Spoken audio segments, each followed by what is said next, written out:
예, 반갑습니다. 여러분, 우리 노동관계법규의 장진욱 교수입니다. 자, 여러분들하고 같이 이제 노동관계법규를 공부할 텐데요. 실제 법규라는 과목 자체가 여러분들이 상당히 딱딱하고 좀 접근하기가 어렵다, 이런 느낌들을 많이 받고 계시기 때문에 법규를 공부하는 접근법에 대해서 간단하게 설명을 하나 드리고 그렇게 수업을 하도록 하겠습니다. 우리 법이라는 것은 기본적으로 요 3단 체계를 가지고 있습니다. 주어, 목적어, 서술어로 구성이 됩니다. 이렇게 했을 때 그 법 조문의 내용을 상대방에게 가장 쉽게 전달할 수가 있습니다. 때에 따라서는 절차 규정이 있을 경우에는 여기에 또 누가 누구에게로 이렇게 들어가는 경우들도 가끔씩 조문에는 있을 수 있습니다. 하지만 그걸 전부 다 목적으로 하나를 묶어서 그렇게 정리가 된다면 주어는 주로 어니가가 되겠죠. 그죠? 이렇게 어니가가 되면 이 주어와 관련해서는 법적 주체를 의미한다. 여기서 말하는 법적 주체라는 것은 이 조문과 관련해서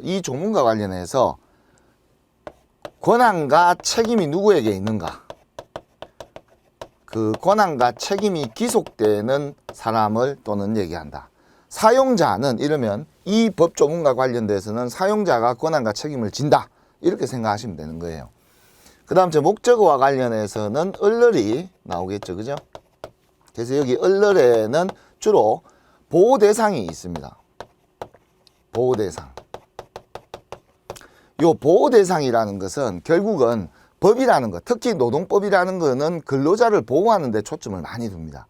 그래서 사용자에게 기본적으로 제한하거나 금지시키는 행위들을 상당히 규정을 많이 해뒀습니다. 그래서 여기 근로자 보호를 구체적으로 무엇을 보호할 것인가, 이런 것들이 근로자의 어떤 법적 이익이 있냐, 법익을 보호하고자 하는 거죠. 근로자를 보호하는 이익. 그리고 서술어는 결국은 있다 없다가 되는 거예요. 있다 없다. 그러면은 우리 법에서는 세모는 존재하지 않습니다. 어쨌거나 있다 없다로 끝이 난다는 뜻이에요. 우리 인생은 뭐예요? 전세 아니면 월세거든요. 근데 우리 법은 O 아니면 X예요. 세모가 없습니다. 상담은 세모가 많죠. 거의 다 세모가 되는 거죠. 하지만 우리 법이라는 거는 미리 답을 정해놨다. 그런데 만약에 세모라는 생각이 든다, 그러면 이제 법원에 소송을 넣는 거죠. 서로 간에 다툼이 생긴 거니까. 그렇기 때문에 어쨌든지 O 아니면 X예요. 이거는 결국은 있다 없다예요. 법적 효과를 설명하는 것들이죠. 법적 효과는 있냐 없냐, 그렇게 나타내는 거예요. 그러면 시험 문제에서는 결국은 법적 주체를 사용자인데 근로자로 이렇게 고치거나, 또는 보호 대상이 A인데 B라고 얘기하거나, 또는 있는데 없다라는 식으로 얘기하거나, 요 세 가지를 잘라서 이렇게 법 조문들을 살펴볼 필요가 있다. 그러면은 3단 체계를 이렇게 잘라서 문장을 읽어보게 되면 어느 쪽이 문제가 있는지를 알 수가 있다. 특히 법적 주체와 이 서술어의 법적 효과, 호응관계를 가지고 있기 때문에 앞쪽에서는 사용자라고 했는데 뒤쪽에서는 가지고 있어야 되는데 사용자가 없다라고 얘기하거나, 이렇게 되면 뭔가 문제가 있는 것이죠. 지문 자체가.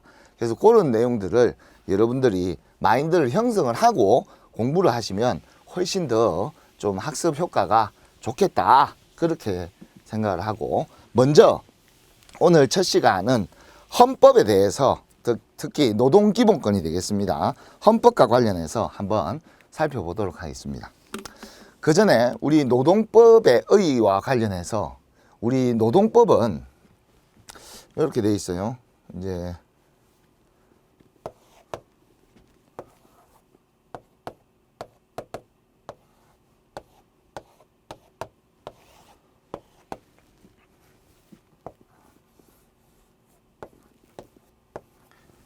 이렇게 되어 있고,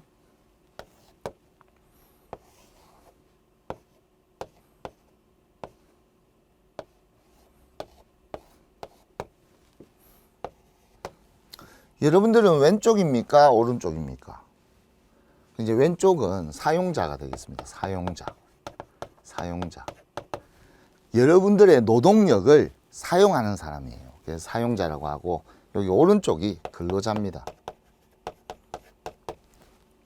우리가 애초에 그 근로계약을 체결한다는 것은 이 사용자들이 모든 근로조건에 대한 우위, 우월성 이런 것들을 가지고 있습니다.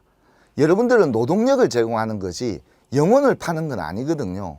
그렇기 때문에 이 근로를 제공하는데 둘의 이제 관계는 애초에 이런 상하적 관계가 설정이 됩니다. 애초에. 그래서 사용자가 훨씬 더 유리한 상황이에요. 그러면 사용자가 현실에서는 상당히 유리한 상황이고 근로자는 상당히 불리한 상황입니다. 불리한 상황. 불리 상황이죠. 불리한 상황이다. 사용자는 유리한 상황이다. 이렇게 되면 불평등한 관계가 계속 지속이 되는 거죠. 그렇게 되면 결국은 노동자들, 즉 근로자들은 착취를 당하게 되는 이런 어떤 상황에 놓여지게 되니까 이거를 막아야 되겠다. 사용자의 횡포를 좀 막아야 되겠다. 그래서 자본주의를 좀 발전시켜야 되겠다. 그렇게 해서 중간에 도입된 것이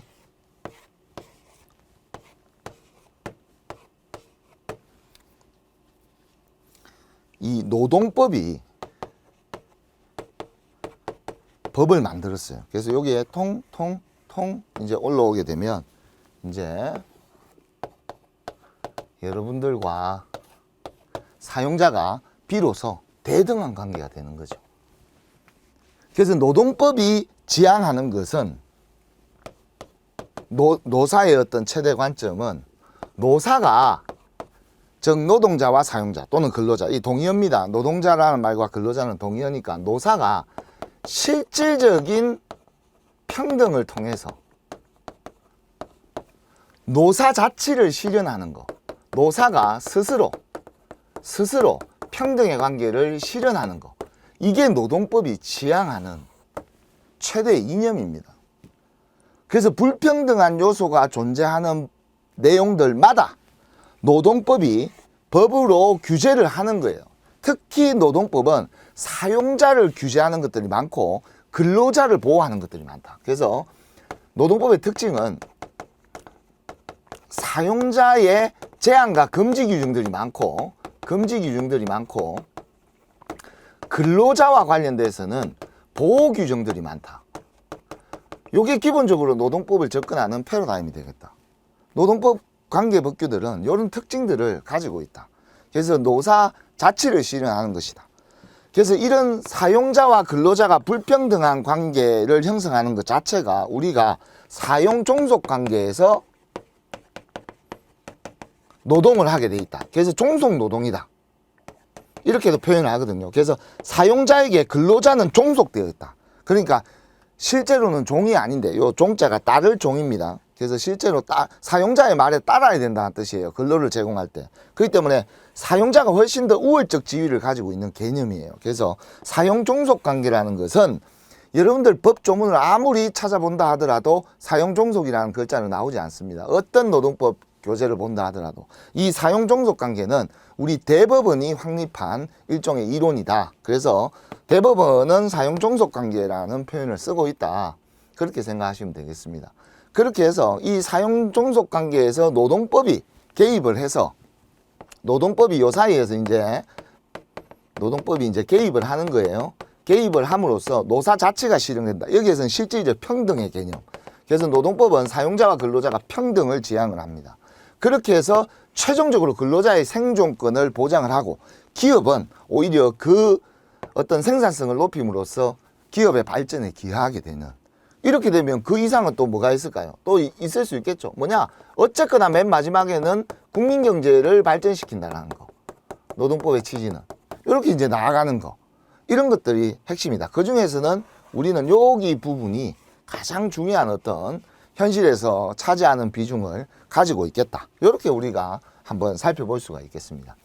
그래서 이런 마인드를 형성을 하시고 계속 공부를 하셔야 여러분들이 이런 어떤 맥락 속에서 이런 법 규정들이 정해지고 있구나. 이런 것들을 한번 살펴볼 수가 있겠습니다. 다음은 우리 노동법의 특징들에 대해서 한번 알아보도록 하겠습니다. 노동법의 특징은 근로자들이 인간다운 생활을 보장한다. 여기에서는 주로 어떤 개념들이 들어가 있냐. 인간의 존엄성, 최소한의 인간의 존엄의 가치 이런 것들도 좀 포함이 되고요. 그리고 우리 헌법상에는 인간의 행복 추구권 모든 인간은 행복을 추구할 권리가 있죠. 그래서 일하고 싶다. 일종의 이런 것도 일을 통해서 성취와 보람을 느끼는 것, 이런 거 역시 인간다운 삶을 보장하는데 최소한의 그 근로자를 보호하는 규정들을 두고 있다. 그리고 근대시민법의 원리를 수정했다. 이게 상당히 중요한 건데요. 부정이 아니라 수정이란 건데, 자, 요 맥락은 뭐냐 하면 이렇게 볼 수가 있습니다. 우리가 생산의 3요소가 있어요. 우리 노동시장에 보면 나오는 내용인데, 생산의 3요소가 토지노동 자본이에요. 토지가 있고 자본이 있고 노동이 있습니다. 노동이. 그래서 이 세 개가 결합을 해서 생산을 해내는 거죠. 그런데 사용자는 요 토지와 자본 쪽을 장악하고 있습니다. 요쪽을. 사용자가 이쪽을 장악하고 있죠. 그래서 근로자, 즉 노동이 결합되는 방식으로 이렇게 전개가 됩니다. 그러면 사용자는 자본을 늘리고 노동력은 줄이려는 습성을 가지고 있습니다. 왜냐하면 이 노동자들은요, 결국은 비용이거든요. 사용자 입장에서는 임금을 지급해야 된단 말이에요. 그렇기 때문에 비용이에요. 그러니까 사용자는 초과 이익이 발생하게 되면 근로자들한테 분배를 하지 않아요. 자본에다가 재투자를 하는 거예요. 재투자를 해서 효율성을 높이는 거죠. 효율성을 높이게 되고, 그렇게 되면 결과적으로 노동을 적게 써도 된다는 뜻이죠. 노동자들을 줄이게 되는 거예요. 노동을. 그러면 이렇게 되면 근로자들은 임금이 올라가지가 않죠. 살림살이가 나아지지가 않아요. 이렇게 되면 근로자들은 당연히 길거리에 나앉게 되겠죠. 그럼 실업자가 많이 발생을 하고, 그 실업자가 발생되는 걸 우리는 산업예비군이다. 마르크스는 그렇게 이야기를 했죠. 그죠? 실업자들이 발생을 하니까 이 사람들이 하루 이틀 굶으니까 이제 눈에 보이는 게 없겠죠. 그렇게 되면 여보, 뭐 집에 뭐 내다 팔 거 없어. 그러니까 아내가 이제 부엌칼을 들고 나오는 거죠. 여보, 이거밖에 없어요. 그럼 그 부엌칼을 들고 이제 남의 집 담장을 넘을 수밖에 없는 거예요. 그렇게 되면 결국은 이 실업자들이 폭동을 일으킨다. 일종의 혁명. 그렇게 돼서 자본주의가 붕괴한다. 이게 마르크스의 어떤 노동가치설의 가장 기본적인 패러다임이거든요. 그러면 이렇게 되면 자본주의가 결국은 붕괴가 되네. 큰일 났다. 그래서 자본주의자들이 야, 이러다가 우리가 망하겠다. 자본주의가 망하겠다. 지금 등 따시고 배부르고 잘 먹고 잘 사는데 자본주의가 망할 것 같으니까 이걸 막아야 되겠다. 그래서 수정을 해야 되겠다. 뭔가.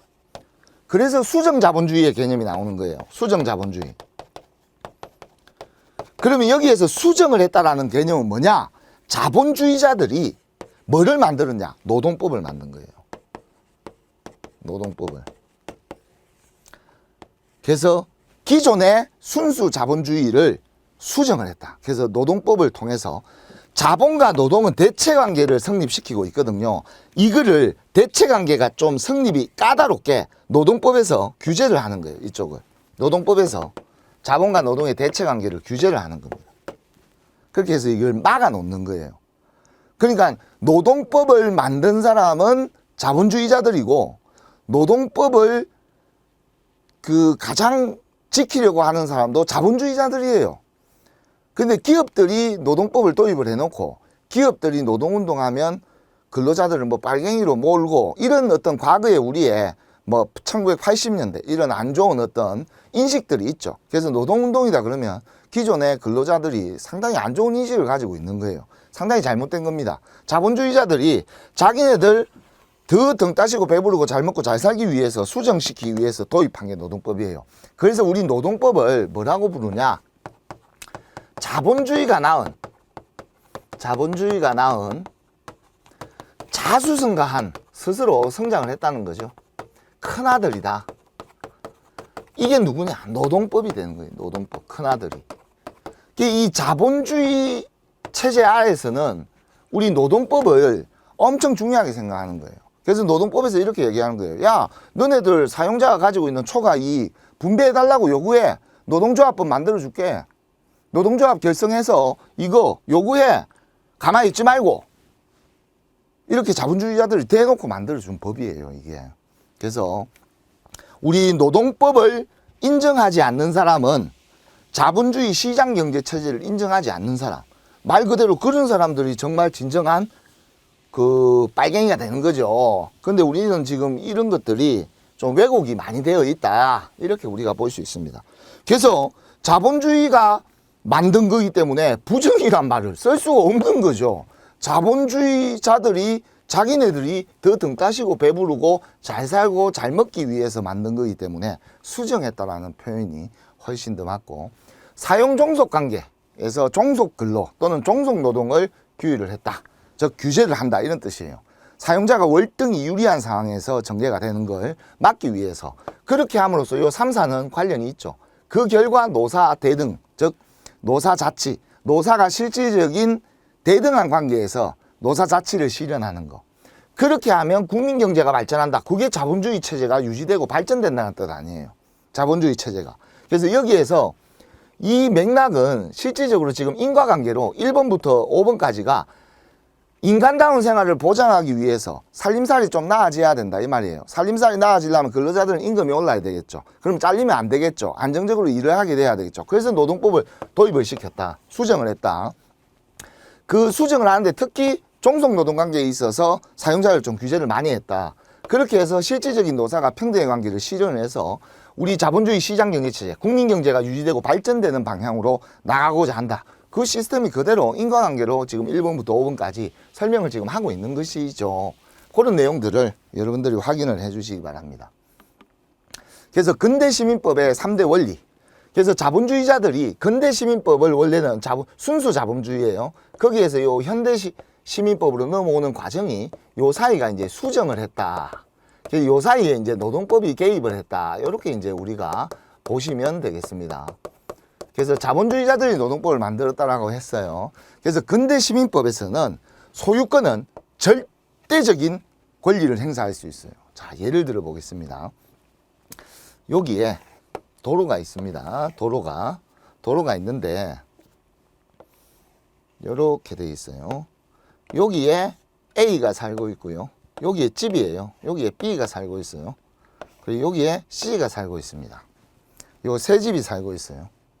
그런데 등기부 등본을 떼보니까 어떻게 되어 있냐, 실제 A 땅이 여기서 이렇게 되어 있는 거예요. 이렇게. 그 지금 이 땅은 실질적으로 따지면은 이 A 땅이에요. 그런데 B와 C가 이쪽을 지금 대문이 여기에 있거든요. 여기에. 요렇게 대문이 있어요. 이렇게 지금 이용을 하고 있어요. 그래서 근대시민법에서는 A가 여기에다가 담장을 치는 거죠. 못 들어가게 담을 쌓았어요. 그 다음에 여기는 내 땅이기 때문에 앞으로 사용하지 마. 아니면 사용료 내. 사용료 지불해. 이렇게 되면 B와 C는 이쪽에 들어갈 수 없죠. 그러면 돈을 내고 여기를 통과해서 자기 집으로 들어가야 되는 거예요. 통과해서. 사용자의 절대적인 횡포죠. 하지만 소유권을 가진 사람은 절대적인 권리를 행사할 수 있었기 때문에 이게 허용이 되는 거예요. 그러면 자본을 많이 가진 사람은 사용자다, 근로자다. 사용자겠죠. 그래서 근로자들은, 그리고 여기가 금싸레기 땅인데 이렇게 담장을 막아서 이 B와 C가 제대로 재산권을 행사하지 못하게 압박하고 괴롭힘으로써 헐값에 이 A가 이 B와 C 땅을 살 수도 있는 거죠. 이렇게 되면 자본가는 돈을 계속적으로 증가할 수밖에 없고 근로자들은 살림살이가 나아지지 않는 이런 어떤 체계로 가는 거. 이게 소유권 절대의 원칙에서는 허용이 됐다는 뜻이에요. 그러니까 살림살이가 나아진다, 안 나아진다. 여러분들 이 권영길 씨, 과거에 우리 이 권영길 예전에 대통령 후보로도 나온 적이 있죠. 우리 민주노동당이었습니까? 그때. 이분이 얘기하는, 국민 여러분, 살림살이 나아졌습니까? 나아지셨습니까? 이 말이요, 정말 이 노동의 역사를 가장 반영을 많이 하는 거예요. 살림살이가 나아지지 않았다는 것은 정치에 문제가 있고 노동법이 제대로 작동하지 못하는 사회에서 우리가 살고 있는 거다. 이 분배가 잘 안 된다는 거죠. 분배 시스템이. 분배 시스템이 잘 안 된다는 뜻이에요. 살림살이가 나아지냐? 이렇게 되면 살림살이가 나아질 수 없어요. 그리고 계약 자유의 원칙. 계약은 당사자의 자유에 의해서 결정된다. 계약은 양 당사자, 2명, 갑을 관계주고요. 당사자가 자유롭게 체결한다는 뜻이에요. 국가가 여기에 개입할 수 없다. 자유롭게 체결한다. 그러면 어떤 계약이 체결될까요? 사용자가 유리하죠. 종속노동관계에서. 그래서 사용자가 유리한 계약을 체결하게 되고 근로자는 불리한 계약을 체결할 수밖에 없다. 불리한 계약을. 그러니까 근로자들이 살림살이가 나아지지 않는 거죠.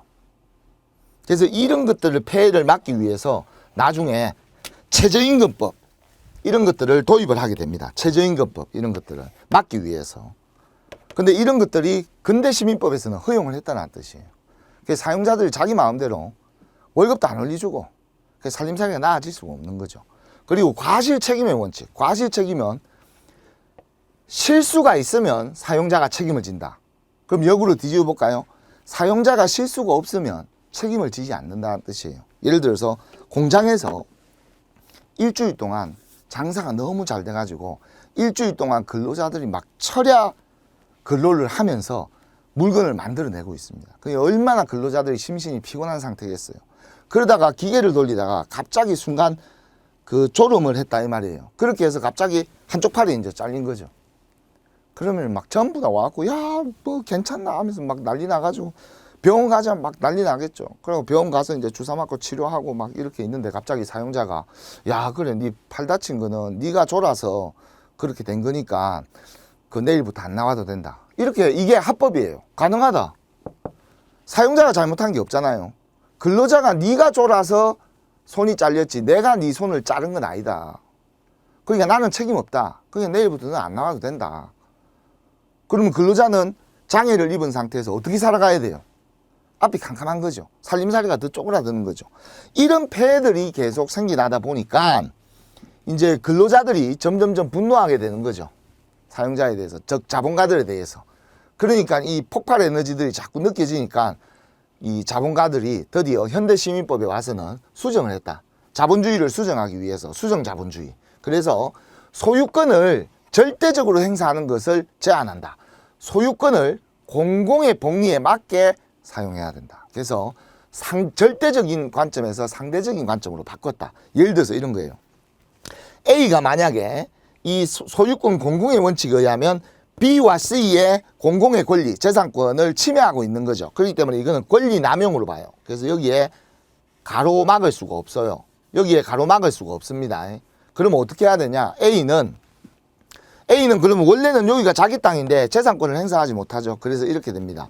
A가 만약에 B하고 C한테 사용료를 받을 수가 있어요. 근데 B가 C가 이 땅이 금싸레기 땅이라서 우리가 살게 하면은 사용료를 달라라고 했는데 자기네들이 산다라고 했잖아요. 그럼 이게 다툼이 생긴 거죠. 그죠? 법원에 가면 사는 쪽을 우선 쪽으로 해서 매매를 더 중요하게 생각합니다. 그래서 팔아라. A한테 팔아라라고 판결이 나와요. 그러면 이 A는 소송을 못 넣겠죠.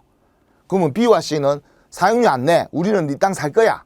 이렇게 얘기를 하니까 B와 C의 입장에서는 살려고 덤비드니까 A 입장에서는 그냥 행사하지 않고 기다리는 거예요. 그리고 이 B와 C가 이제 나가거나 또는 나중에 여기 이제 재건축이나 재개발을 할 때 그때 이제 요 재산권을 행사할 수가 있습니다.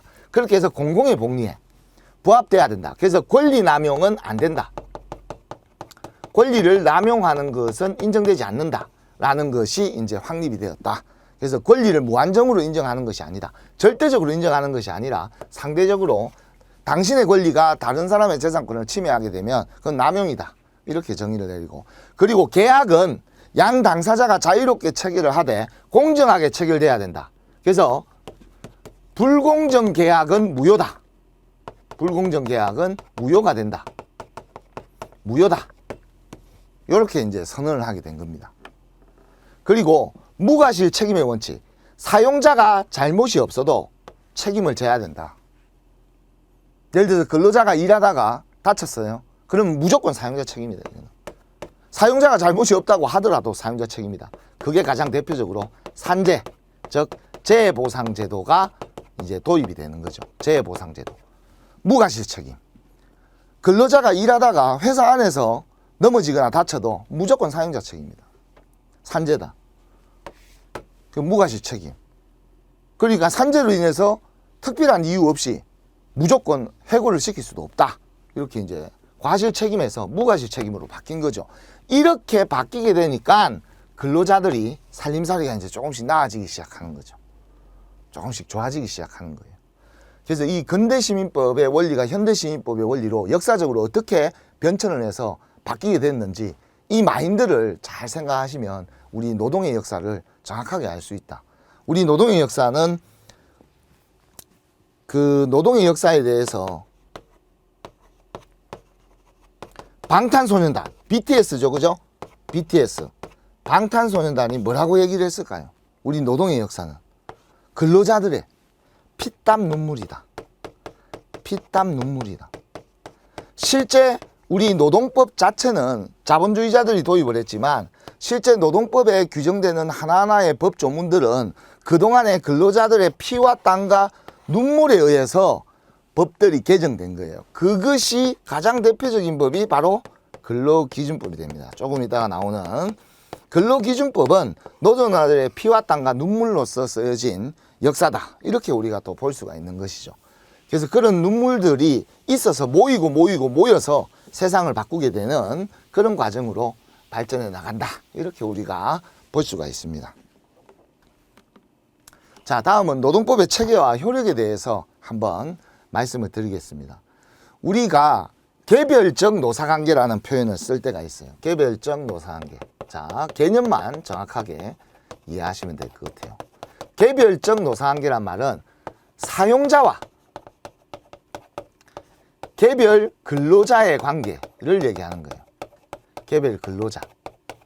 근로계약. 근로계약은 집단적이에요, 개인적이에요. 개개인이 근로계약서를 체결하는 거죠. 그게 개별적 노사관계라고 얘기합니다. 요거 이제 나중에 헌법 제 32조하고 관련이 있습니다. 그 다음에 집단적 노사관계예요. 집단이라는 거는 여러분들 뭐 상담에도 집단 상담이 있잖아요. 그죠? 둘 이상이 모이면은 이제 집단이 되는 거죠. 집단이라는 것은 사용자 집단, 사용자 단체 또는 사용자 단체와 노동조합 간의 관계를 얘기하는 거예요. 노동조합. 노동조합이 근로자 단체잖아요. 그죠? 근로자 단체이기 때문에 노동조합. 이 노동조합이 개입을 하게 되면 이때는 집단적 노사관계가 되고 이것은 나중에 헌법 제 33조와 관계를 맺고 있습니다. 그래서 요 둘의 어떤 관점. 그 다음에 요 집단적 노사관계 이런 것들은 전부 다 대립적이죠. 얘도 대립적이죠. 엄밀히 따지면. 개개인, 이거는 개인적으로 대립하는 거고 이거는 집단적으로 대립을 하고 있는 거죠. 그래서 우리가 노사를 좀 협력해보자. 협력을 하자 해서 근로자 참여 및 협력 정진에 관한 법률. 참고로 여러분들은 요게 시험 범위에 포함되지 않습니다. 이 집단적 노사관계. 이것도 엄밀히 따지면 집단적 노사관계예요. 협력을 하려면 노동자 집단과 사용자 집단이 협력을 해야 되겠죠. 그렇기 때문에 이런 법이 있다. 줄여서 우리는 건참법이라고 합니다. 근로자 참여 및 협력 정진에 관한 법률이다.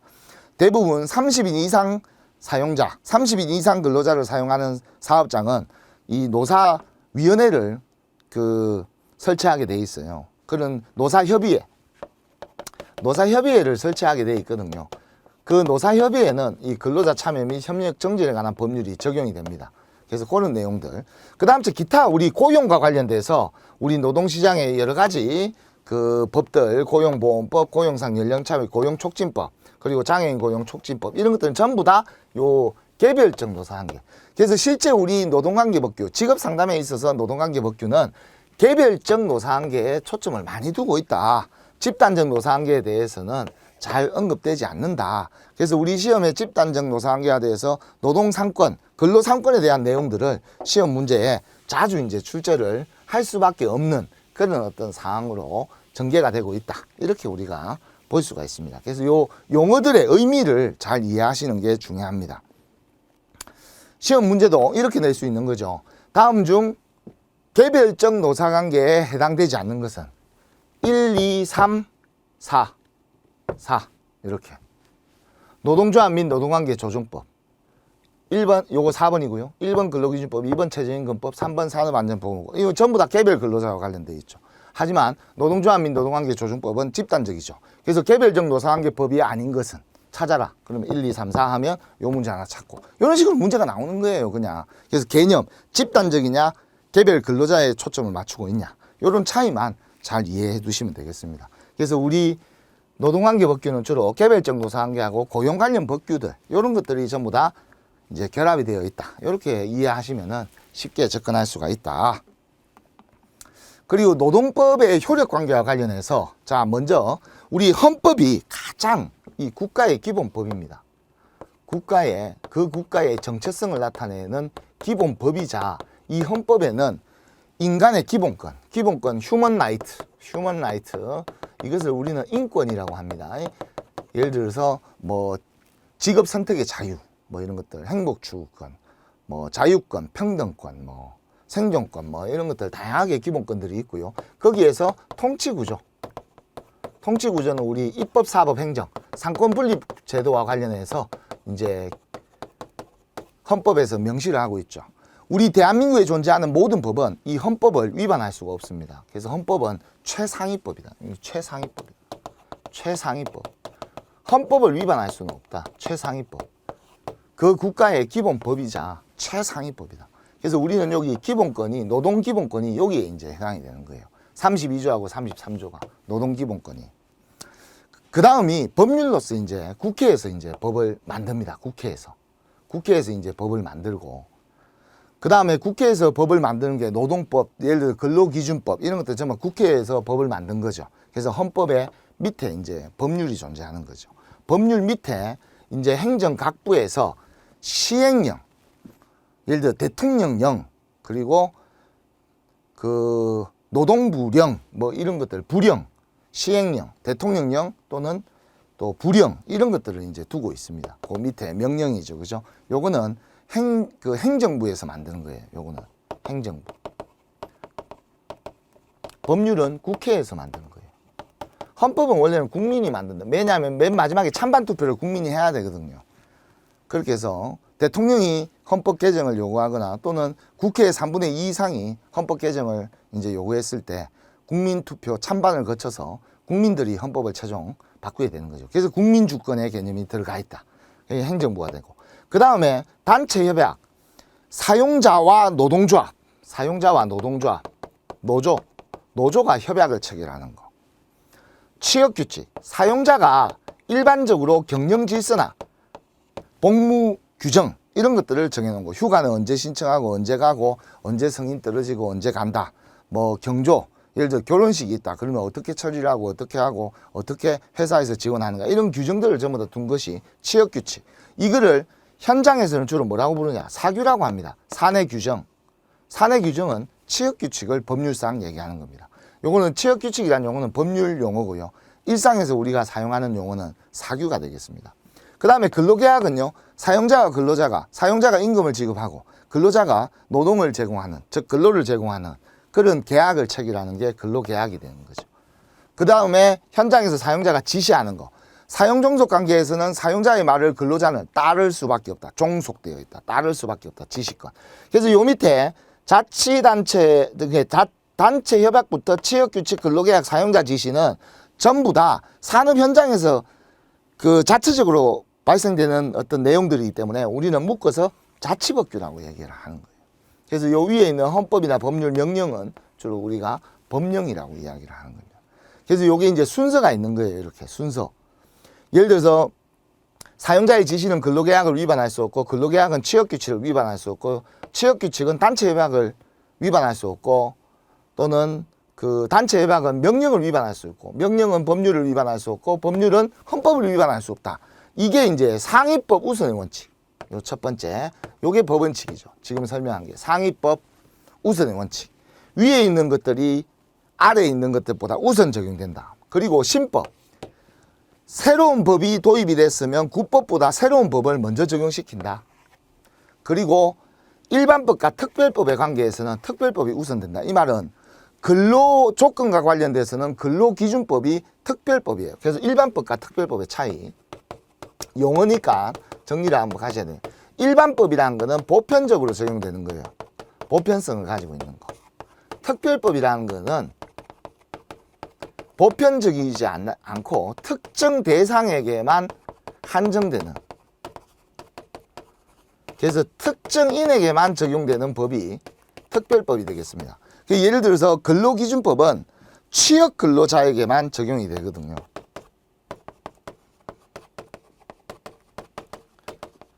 취업자만 적용이 됩니다. 취업자만. 그럼 실업자는 적용이 안 되죠. 근로기준법은. 그러면 취업자만 적용이 된다면 범위가, 근로자의 범위가 아주 특정하게 이렇게 한정이 됐네요. 그죠? 그러면 이건 특별법의 지위를 가지고 있는 거죠. 그래서 근로조건에 관한 법률들은 근로기준법이 특별법이 된다. 그러면 최우선 적용된다. 이런 뜻이에요. 그런데 자, 요 문제를 얘기를 하고 이제 이번 시간을 마치도록 하겠습니다. 자, 이런 경우가 있어요. 단체 협약에서 사용자와 노동조합이, 노조가 단체 협약을 체결했는데 이렇게 문구가 돼 있어요. 대졸 신입사원은 월 300만 원을 임금으로 한다. 임금으로 한다. 이렇게 돼 있어요. 이렇게 단체 협약을 체결했어요. 사용자와 노동조합이 체결을 했습니다. 이건 자치법규죠. 법적으로 효력이 있습니다. 구속력이 있어요. 그런데 이 사용자가 이 근로자 A를 채용을 하면서 요게 이제 2021년도 이렇게 적용하겠다. 단체 협약을 체결했어요.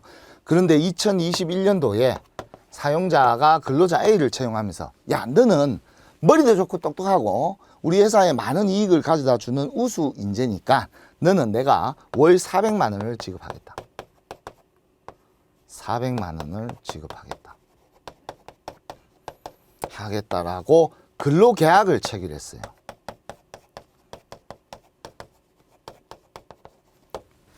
그럼 이 근로계약은 합법인가 불법인가?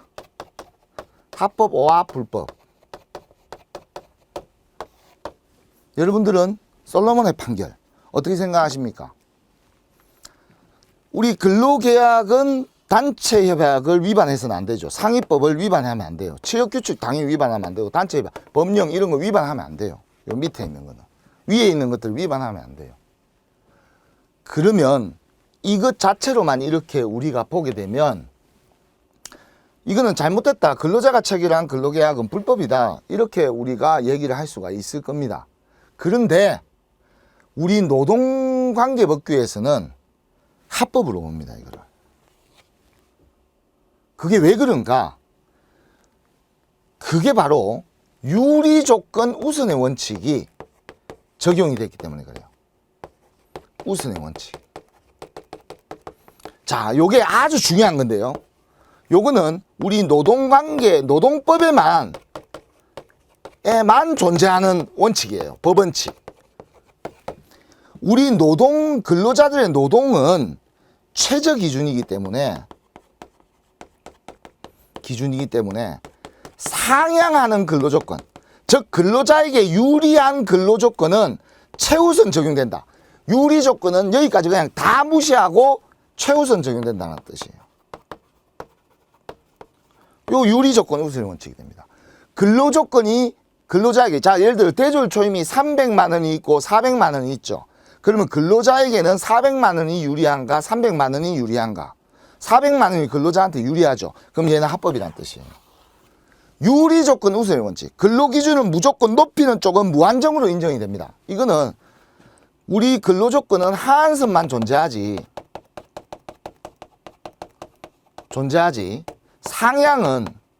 상향은 무한 인정이에요. 무한정으로 인정한다 이 말이에요. 상향은. 근로기준법에 예를 들어서 그 계속 근로를 했을 때 1년을 했을 때 연차휴가가 15개가 발생을 한다. 근데 우리 회사는 20개씩 준다. 합법이에요. 근로기준법보다 더 근로조건이 상향이죠. 무조건 근로조건이 근로자한테 유리하잖아요. 그럼 최우선으로 적용시키는 거예요.